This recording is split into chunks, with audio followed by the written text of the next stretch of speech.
Fala galera, eu sou Yuri Costa e esse é o Ponte do Reino, onde costumeiramente criamos pontes entre os filmes e as animações com os valores do Reino de Deus, mas não hoje e nas próximas semanas, porque meu amigo, finalmente chegou a época que a gente tanto aguardava. O lançamento da terceira temporada de The Chosen. Então, nas próximas semanas eu vou trazer aqui para o canal um breve resumo do episódio da semana e os meus comentários, como eu fiz nas últimas 2 temporadas. Se você viveu numa caverna nos últimos 2 anos e não faz ideia do que é The Chosen, confere a playlist, vai para o primeiro episódio e você vai entender um pouco melhor, porque eu explico lá detalhadamente o que é a série The Chosen, como você faz para assistir, e falando em como assistir, agora você também pode ver pela Netflix.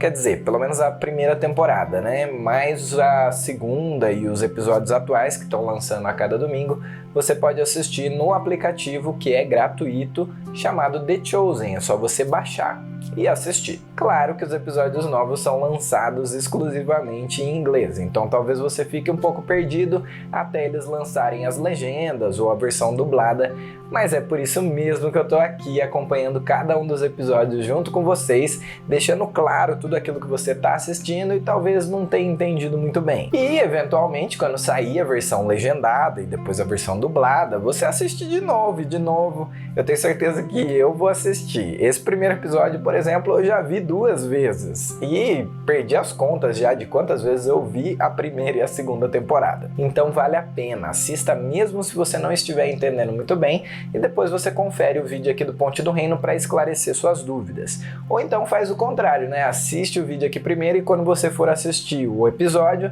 você já vai entender melhor o que está acontecendo. Esse primeiro episódio chama Homecoming, que é uma expressão que significa voltar para casa, e é exatamente essa sensação que ele passa em você e em mim, que somos fãs do The Chosen e que não aguentávamos mais esperar para assistir o seriado. Ele não é tão intenso e dramático quanto o primeiro episódio das 2 últimas temporadas, mas é uma delícia de ver e The Chosen não tem episódio ruim, né? Pelo menos até agora. O episódio começa mostrando o passado de Mateus quando o seu pai descobre que ele se tornou um coletor de impostos. O Mateus tenta aliviar a barra do pai, mas o pai, chamado Alfeus, fala ao fim dessa conversa que ele não tem filho e manda a sua esposa preparar um ritual de luto lá, costume dos judeus.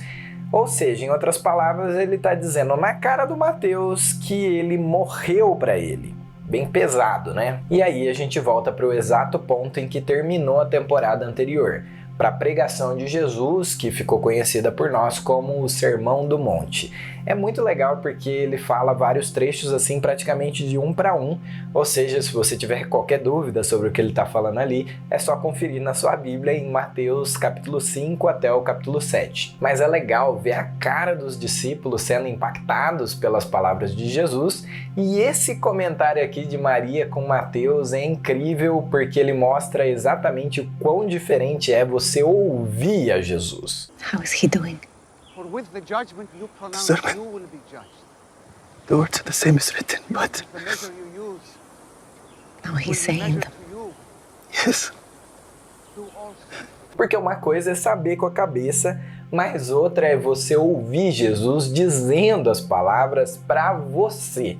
Isso não tem preço. Cada um ali é mais impactado por uma parte diferente do sermão, que pode ser um indício de quais conflitos eles vão ter que tentar resolver ao longo da temporada. Pelo menos é a sensação que eu tive e ao longo desse episódio parece fazer sentido. Depois da pregação a gente vê também a reação do Yusuf, que ficou extasiado, do Gaius, que não conseguia nem dizer uma palavra sequer, e do Judas, né, que diante daquilo que ele ouviu, ele conversa com seu amigo e sócio e desfaz a sociedade para seguir a Jesus. Judas fala pessoalmente com Jesus, que o aceita como seu discípulo, e eu acho interessante como The Chosen está construindo esse personagem, porque geralmente a gente enxerga Judas como o vilão da história, né, mas isso é porque a gente já sabe o fim que vai ter.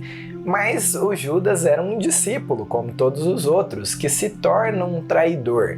E para você trair alguém, você precisa ser alguém amado, alguém de confiança, certo? Então eu tô gostando do que o seriado tá construindo, mostrando que ele amava a Deus e queria sim participar de coração daquilo que Jesus estava fazendo. Inclusive ele realmente acreditava que Jesus era o Messias, mas como todos os outros, ele não entendia muito bem o que isso significava, né? A ponto dele dizer que ele não ia morrer e que ele ia destruir os romanos e libertá-los, que era a visão geral deles do que o Messias ia fazer. Eu não posso deixar de mencionar também que Jesus chama Mateus e o agradece pela sua ajuda.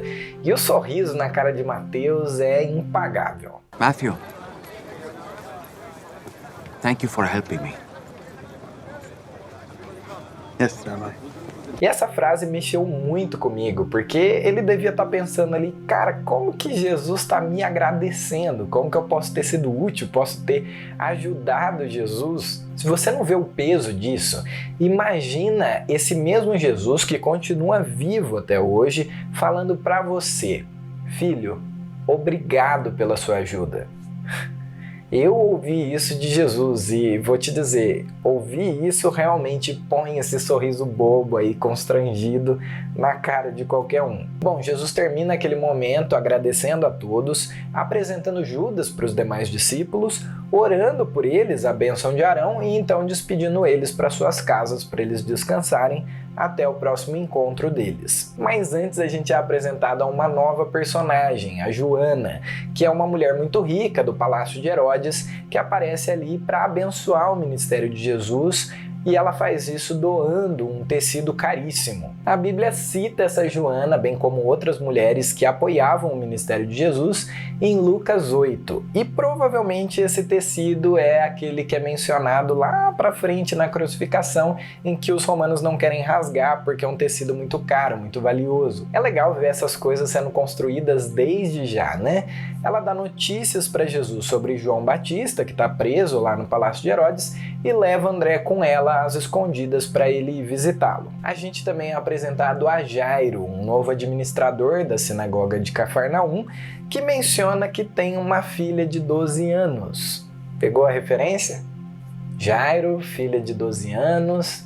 Se você não pegou, vai ler a Bíblia que tá precisando, viu? E ele ganha rapidamente a simpatia de Yusuf, que estava registrando tudo o que ele ouviu Jesus falar como uma carta para mandar para o Nicodemos, mas ele não sela a carta de propósito como quem diz pro Jairo que ele podia ler a carta antes de enviar. Tudo isso também é legal de ver porque costumeiramente a gente coloca todos os religiosos e fariseus como vilões na história de Jesus, mas a própria Bíblia nos mostra esses fatos de que não era bem assim, né? Não era todo mundo. Tinha algumas pessoas que não antagonizavam com o ministério de Jesus dentro dos fariseus. E aí o restante do episódio são os discípulos voltando para suas casas e lidando com seus dilemas pessoais. O Pedro volta para sua esposa, mas ele não tem sossego porque ele tem que hospedar o Natanael e o Zelote na sua casa. O Tiago e o João hospedam Tomé e o Tiago fica se sentindo meio deslocado. O André visita João Batista, como eu disse, junto com a Joana,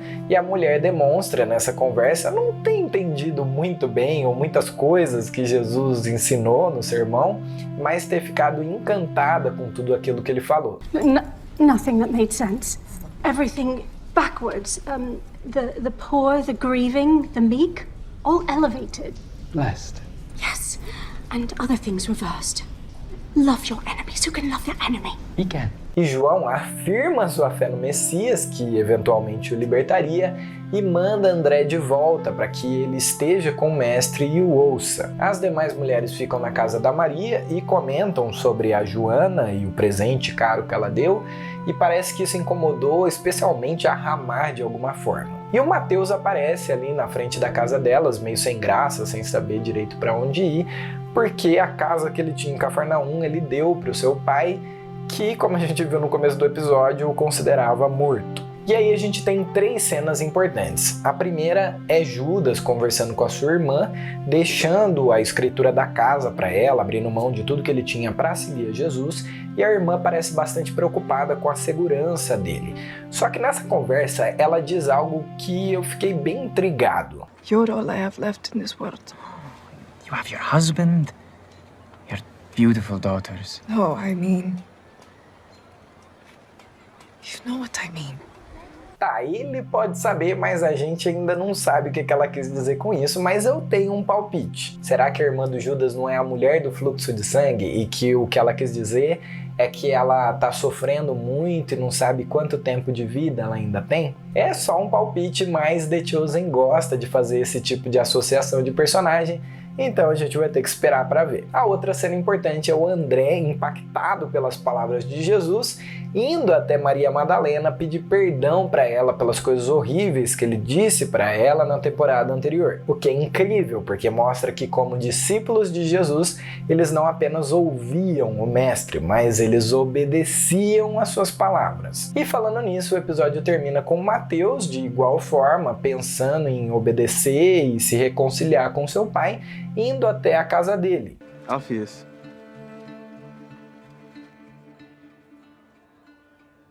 Son.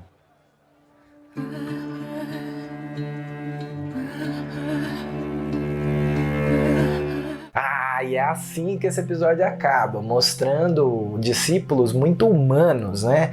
É algo que The Chosen faz muito bem. Ela mostra conflitos reais que nos aproximam deles, porque a gente se identifica com o que eles estão passando. E eu já tô aqui, ó, mais ansioso que o André esperando pelo próximo episódio, cujo título é De 2 em 2, então tá sugerindo aí que vai ser o primeiro envio dos 12 como apóstolos.